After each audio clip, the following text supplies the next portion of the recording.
Si Tolstói decía que todas las familias felices se parecen, y las que no lo son cada una a su manera, pareciera que todas las inteligencias infelices, todos los intelectos malogrados, malformados, desaprovechados, nulos, corrompidos, deturpados, intoxicados, al final sí que se parecen y sí que acaban chapoteando todos en el mismo fango primigenio, lleno de juchismo, racismo, odio a la ciencia, odio al pensamiento racional, odio al principio de no contradicción y a la geometría euclidiana sin haber llegado a conocer otros tipos de lógica o la geometría no euclidiana, porque no tienen ese primer paso, ese primer escalón.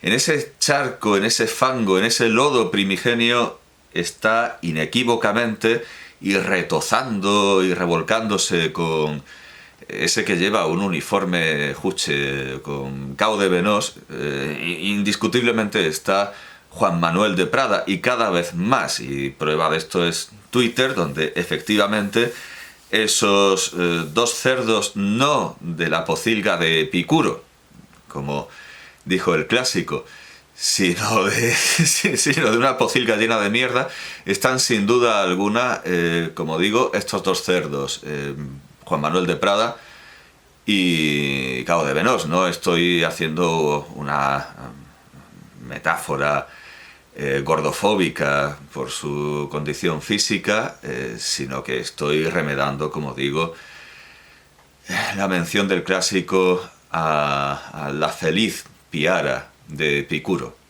esa hara porcaria. Bueno, no entremos en si hay que aspirar en latín o no. Vayamos al grano.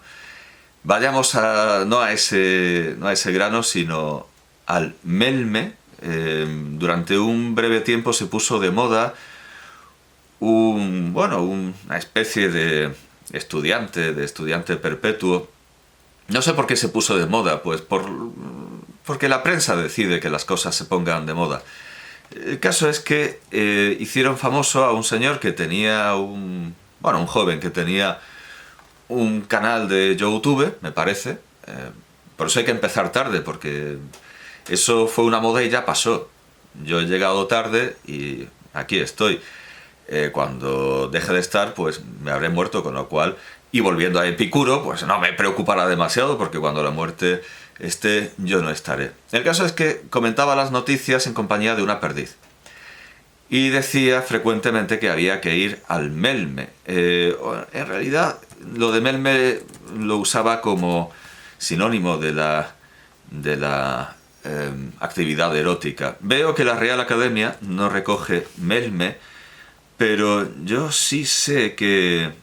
Sí, bueno, aquí está Foro Coches comentando esto. Pero yo creo que en su momento lo busqué en algún diccionario de dialectalismos. Y me pareció que melme era una especie de magma o de sustancia caliente y primigenia. No lo sé, estoy viéndolo en la primera parte de las instituciones de las leyes de Inglaterra de Sir Edward Coke, pero evidentemente no tiene ese sentido. Bueno, prescindamos de lo del melme, veo que no existe, estaba convencido de que sí, digamos, ir al magma, a ese charco de mierda del que estamos hablando. Vamos a ver un artículo compartido por una bella señorita con grandes corazoncitos y muestras de entusiasmo por Juan Manuel de Prada, un artículo titulado Novak, no COVID, qué ingenioso calambur, qué ingenioso calambur fallido, por supuesto, porque pretende que de ahí salga Novak Djokovic, o sea, en fin. El ángulo oscuro es la sección en ABC, el prestigioso periódico que evidentemente cada vez lo es menos por albergar a plumas como la de Juan Manuel de Prada. El ángulo oscuro. Novak, no COVID. El ángulo oscuro es la sección, el artículo se titula Novak, no COVID. Y la entradilla es, entiendo, una cita del texto, aunque la digo por si no está en el texto. Gracias por cada una de tus preciosas lágrimas, Nole. Un año después de convertirse en leyenda, Novak Djokovic, Novak no COVID para los amigos. Bueno, voy a conceder a la audiencia una pausa para que se levante del suelo, donde sin duda alguna habrá caído entre risas casi agónicas que casi habrán conducido a nuestros oyentes a la muerte, porque este chiste es demasiado bueno. Concedo esta pausa y sigo. Se convierte también en el tenista más laureado de la historia. Su máximo rival, aunque lo empata en Grand Slams, no ha ganado ni un solo torneo de maestros. Lo logra, además, en Australia, para que la justicia divina resplandezca más hermosamente. Y como guinda del pastel, el filántropo genocida Bill Gates se hallaba en las gradas. Bien, empezamos una conversación faltando, empezamos fuerte, empezamos llamando a Bill Gates genocida sin dar ningún argumento. Así, porque sí. Bill Gates genocida. ¿Por qué? Porque está reproduciendo miles de mensajes de conspiranoicos con papel de plata en la cabeza, miles de zumbados, lamentablemente bastante más que miles, cientos de miles, incluso seguramente millones, que creen que las vacunas son para meternos microchips y para matar a la basura blanca, que es la que comparte este tipo de cosas. Como digo, todas las estupideces están entrelazadas y la misma gente que dice que las vacunas son genocidio también quiere una Europa blanca, todo está, y habla de genocidio blanco, todo está entrelazado, como veremos posteriormente. Y bueno, desde luego cada vez abundan más las cuentas en las que uno se encuentra gente con chapela carlista y al mismo tiempo está por ahí cao de Venós y se pide una Europa blanca y se habla de los chemtrails y que se nos quiere envenenar a todo y que los pájaros son máquinas. Bueno, todo junto, todo revuelto, porque ¿para qué quedarse solo con una estupidez? Hay que ser idiota de todas las maneras posibles, aunque sean contradictorias. Cosa que también veremos a lo largo de esta exposición. Todos los sufrimientos de Djokovic, que asumió el papel de chivo expiatorio universal ante una generación sumisa y cobarde, fueron así recompensados. Nada más consumar su aplastante victoria, después de señalarse la cabeza, el corazón y los cojones. Muy importantes los cojones, esto desde luego vincula la escritura de Juan Manuel de Prada con el hermano del ministro Federico Trillo, que por cierto escribió una tesis sobre Shakespeare que parece ser que estaba en buena parte plagiada, no se podía saber, qué raro, ¿verdad? Un político español plagiando tesis y no dimitiendo por ello, y bueno, he visto, siempre de manera muy oblicua y nunca de manera directa, siempre indirecta, nunca directa, he visto que se acusa a una especie de secretaria numeraria del Opus. Se eligió una especie de secretaria numeraria del Opus, es decir, están muy unidos, pero no, porque los numerarios no... Bueno, en principio se supone que no, y que vigilan mucho los numerarios a otros numerarios para que no hagan eso. O sea, simplemente le elegía las corbatas, como decía un titular de prensa. Bueno, pues esta señora, que estaba en los agradecimientos de la tesis y de la que se alababan sus capacidades para traducir del inglés, luego obtuvo diversos cargos muy importantes de responsabilidad, recibió grandes subvenciones para una fundación Shakespeare de Valencia o de Alicante o algo así, y luego pasó a un altísimo cargo de responsabilidad que no tenía que ver, pero que era muy... Vamos, que insinuaban que Trillo ni siquiera había plagiado, sino que había delegado en esta numeraria, he dicho supernumeraria, no, esos son los testículos, esta numeraria, cuando se tienen tres... pero parece que Djokovic solo tiene dos, aunque muy voluminosos y muy del agrado de Juan Manuel de Prada. Bueno, pues este es Federico Trillo, el de Viva Honduras y tal. Federico Trillo tenía un hermano que era abogado. Y este abogado defendió a un atracador asesino a sangre fría llamado El Solitario. Apodado El Solitario, porque se disfrazaba con unas barbas ridículas.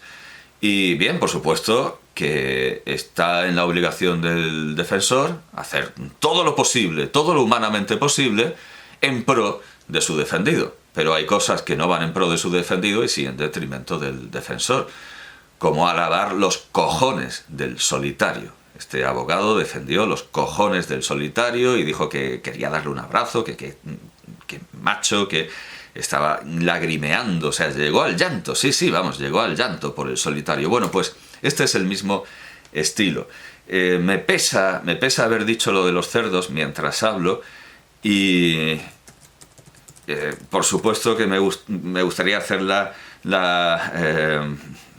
genealogía de esta jara porcaria, de esta feliz piara de Epicuro, desde Horacio y desde luego pasando por Quevedo, por ese gran ofensor del lenguaje, por cierto, que es Quevedo. Bueno, sería una tarea muy difícil, bueno, veo que llega la imagen hasta Augusto Monterroso. Sería una tarea muy difícil hacerla con una sola mano, pero que no estaba pensando en el volumen corporal de Cao de Venós y de Juan Manuel de Prada, eso es, Juan Manuel de Prada, de quien estoy hablando, sino comparando la muy diversa calidad de sus pocilgas. Que esta pocilga, este barro en el que ellos chapotean, no es desde luego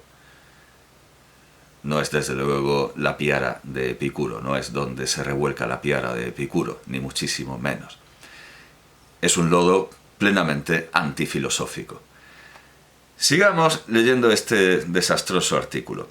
Nada más consumar su aplastante victoria después, eso es, de señalarse la cabeza, el corazón y los cojones, o sea, esto nos lleva a vigas luna, esto nos lleva a huevos de oro.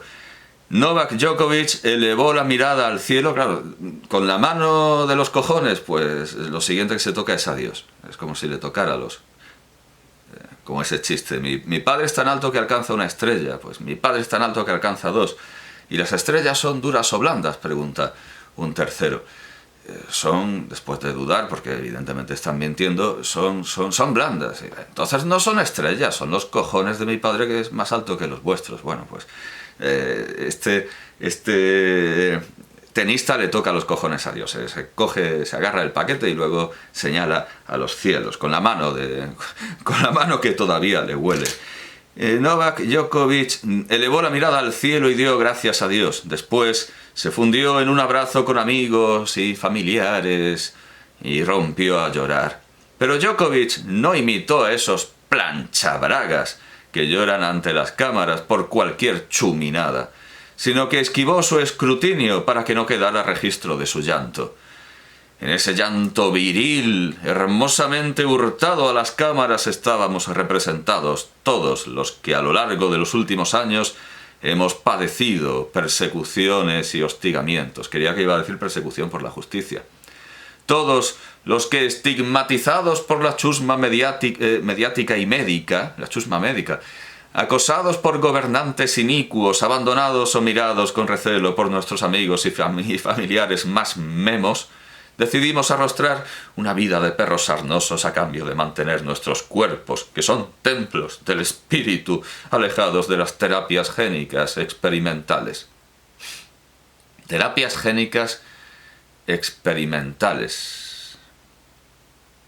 Terapias génicas experimentales. Bueno, en un artículo que pensaba citar más adelante en mi exposición, pero bueno, ya que ha salido, en un artículo de 2021 titulado Vivir con miedo, en su sección no el ángulo oscuro, sino animales de compañía, cuando todavía no se sentía tan marginado y no tenía la boca tan llena de la polla de Djokovic, escribía: bueno, en realidad 2021 ha sido una evolución muy rápida. Precisamente alguien que odia tanto la evolución como Juan Manuel de Prada ha sufrido una digna de un Pokémon, se ha convertido en un Pikachu cada vez más oscuro, más sórdido y más anticientífico. En este artículo, Vivir con miedo, dice: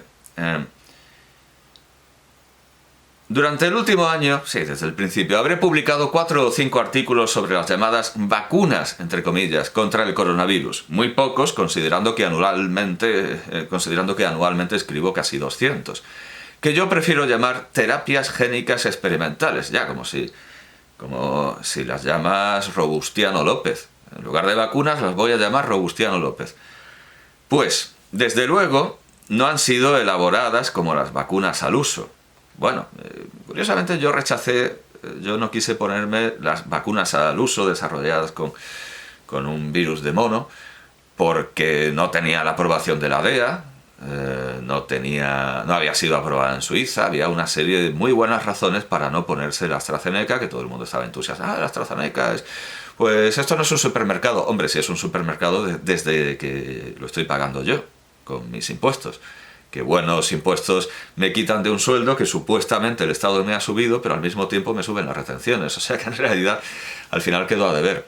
Es como cuando unos amigos del Partido Comunista hicieron un concierto solidario con el Tercer Mundo y quedaron a deber. Y digo, bueno, que vais a ir a África a llevaros el sofá y la tele. Pues una cosa parecida, estas subidas a los funcionarios. Bueno, bien, pues